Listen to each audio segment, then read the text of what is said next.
Daja Hao, and welcome to this video report. Today I will be discussing a thought-provoking piece of academic work by Louis Edwards titled Women in the People's Republic of China: New Challenges to the Grand Gender Narrative. So, Edwards is a renowned scholar of Chinese gender studies, and in this article she delves into how Chinese women have navigated the shifting political, social, and economic landscapes over time, particularly under the Chinese Communist Party or CCP. So, this analysis is crucial in understanding the evolution of gender roles in China and how women have both benefited from and been limited by the state's grand gender narratives. So, to give some background, China's view on gender has been mostly shaped by the Communist Party's policies since the founding of the People's Republic of China in 1949. The push for women's freedom was seen as part of the larger plan to change society and get rid of old feudal and capitalist practices. Women were encouraged to join the workforce, and the government provided some protections like access to education and job benefits. So, let's start with the early progress made by Chinese women under the Chinese Communist Party. Edwards points out that the CCP's push for gender equality brought big improvements in women's access to education, healthcare, and paid work. Women also became important workers, from farming in rural areas to working in the city factories. However, these changes were not without problems. The government's focus on women being productive often ignored their roles in the home and family, without really changing the traditional male-dominated system. So, next, a key moment in Edwards' study is the time when China began economic reforms in the late 1970s.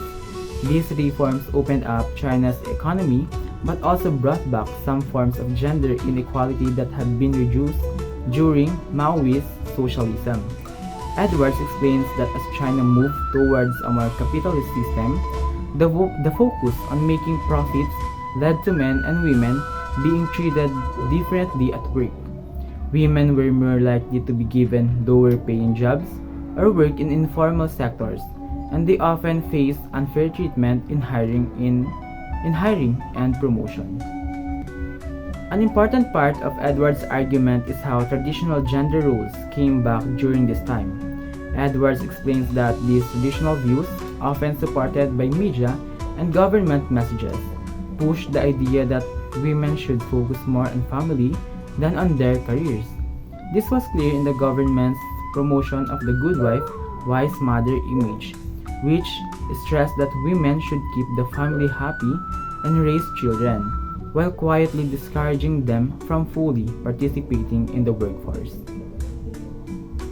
So next, in recent years, Edwards points out new challenges for Chinese women.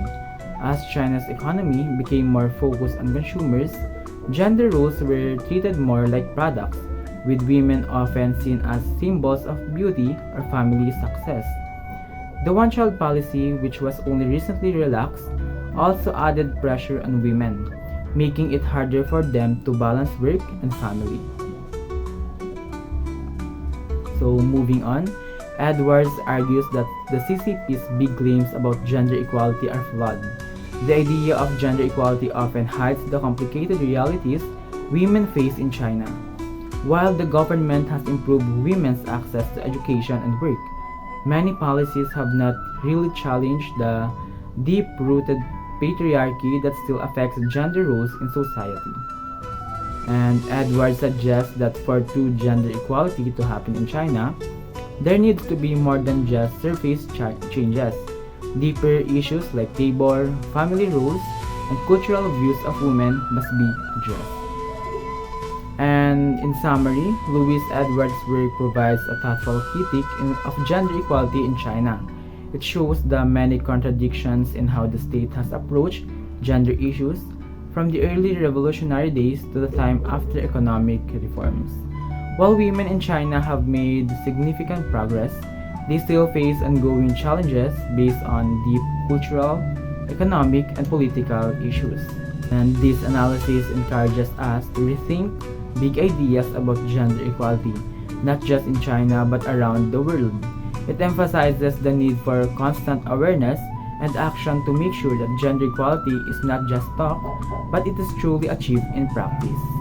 So, thank you for watching this report on Women in the People's Republic of China, New Challenges to the Grand Gender Narrative. I hope it provided a clear understanding of the key themes and insights of Louis Edwards' work. 谢谢你。